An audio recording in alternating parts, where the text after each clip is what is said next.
Hello दोस्तों, रमजान का पाक महीना चल रहा था। दुआओं में जो हाथ उठ रहे थे उन्हें आसमान में सिर्फ बरसती हुई मिसाइलें दिखाई दे रही थी।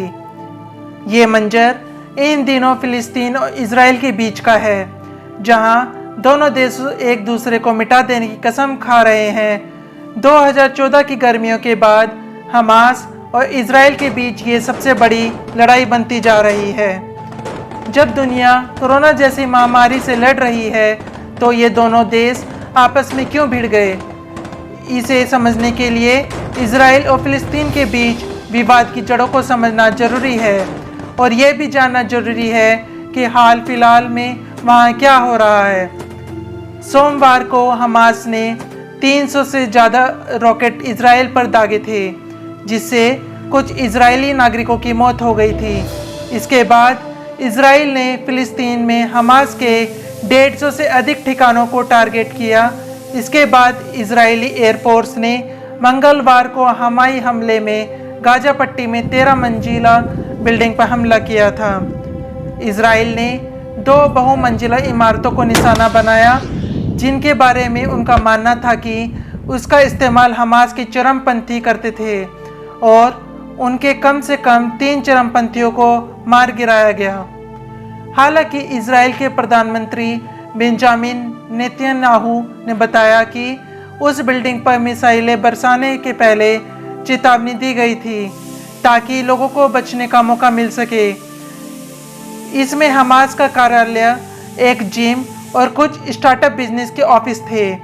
इसी तरह बुधवार तड़के इजराइल एयरक्राफ्ट ड्रोन ने हवाई फायर का दाग कर एक 9 मंजिला इमारत को भी ध्वस्त कर दिया।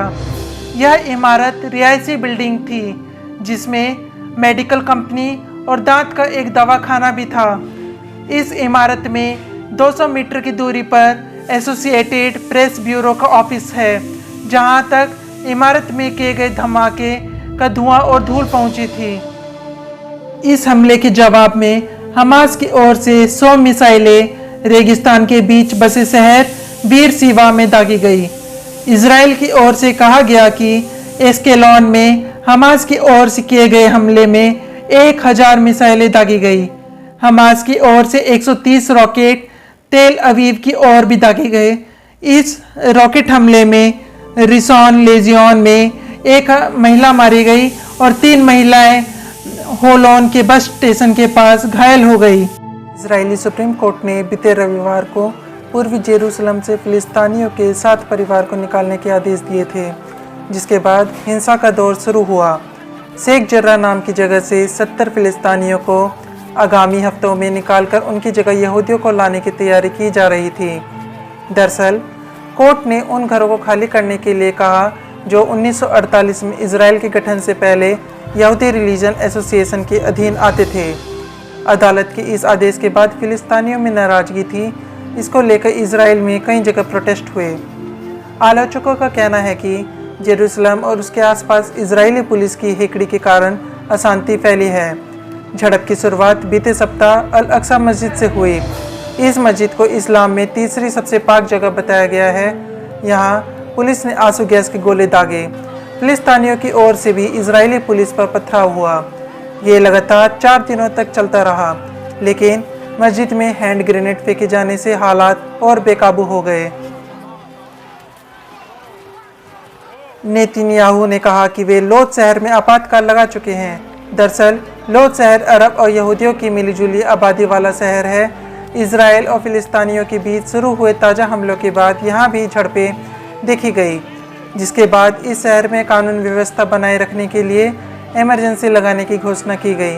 Times of Israel local media के हवाले लिखता है कि वहां कई दुकानें जला दी गई, जबकि आगजनी की दर्जनों घटनाएं हुई हैं। सन 1966 के बाद लोद शहर में इस तरीके से पूरी तरह इमरजेंसी लगाई गई है।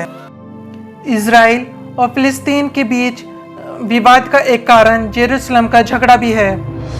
जेरूसलम एक ऐसा शहर है जहां इस्लाम, ईसाई और यहूदी इन तीनों धर्मों के लोगों की आस्था का केंद्र है। यहाँ अल अक्सा मस्जिद है। मुसलमानों के लिए मस्जिद मक्का और मदीना के बाद तीसरा सबसे पवित्र स्थान माना जाता है। इसी तरह ईसाइयों के लिए भी जेरूसलम सबसे पवित्र स्थलों में से एक है। यहाँ the church of the holy sepulchre है। मान्यता है कि जीसस को इसी जगह पर सूली पर चढ़ाया गया था और यहीं वे फिर से जीवित भी हुए थे। यहूदियों की ये भी मान्यता है कि यहाँ की वेस्टर्न ऑफ उनके पवित्र मंदिर का अवशेष है। इजराइल ने 1967 की लड़ाई में जेरूसलम के पूर्वी हिस्से पर कब्जा जमा लिया था, जिसके बाद इजराइल इसे अपनी राजधानी मानता चला आ रहा है, लेकिन अंतर्राष्ट्रीय स्तर पर इसे मान्यता अभी तक नहीं मिल पाई। न ही यहाँ की किसी भी देश का दूतावास है। यही वजह है कि तेल अवीव को पॉलिटिक्स राजधानी माना जाता है।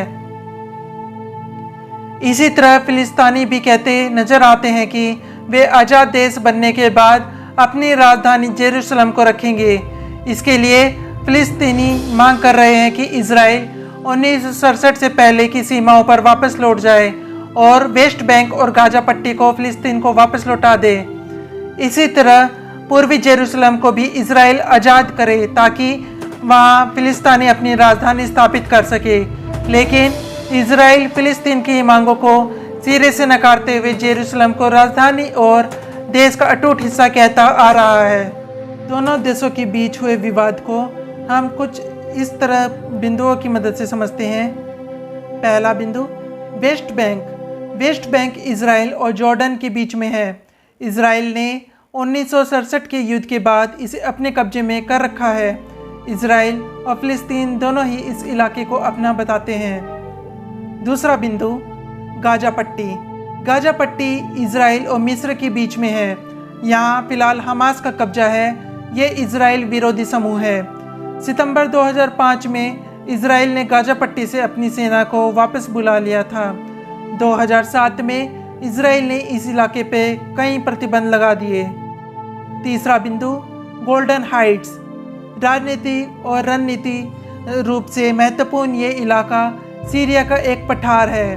1967 के बाद से ही इस पर इजराइल का कब्जा है। इस इलाके में कब्जे के बाद विवाद को लेकर कई बार शांति वार्ता की कोशिश की हुई है, लेकिन कोई सफलता नहीं मिली। चौथा बिंदु, पूर्वी जेरूसलम में नागरिकता को लेकर दोहरी नीति भी विवाद की वजह रही है। 1967 में पूर्वी जेरूसलम पर कब्जे के बाद से ही इजराइल यहाँ पर पैदा होने वाले यहूदी लोगों को इजरायली नागरिक मानता है, लेकिन इसी इलाके में पैदा हुए फिलिस्तीनी लोगों को कई शर्तों के साथ यहाँ रहने की अनुमति दी जाती है। हाँ तो दोस्तों, आज आपने इजराइल और फिलिस्तीन विवाद पर आधारित हमारी दूसरी वीडियो को देखा। इस वीडियो के माध्यम से हमने आपको इजराइल और फिलिस्तीन संघर्ष को बहुत करीब से समझाने की कोशिश की है। उम्मीद करता हूँ यह वीडियो आपको इजराइल और फिलिस्तीन विवाद को समझाने में मददगार रही होगी। वीडियो को लाइक, शेयर और सब्सक्राइब करना ना भूलिएगा। ऐसे ही इंटरेस्टिंग वीडियो देखने के लिए हमारे चैनल को सब्सक्राइब कर दीजिए। मिलते हैं आपसे अपनी अगली इंटरेस्टिंग वीडियो में। तब तक के लिए स्टे सेफ, स्टे कनेक्टेड।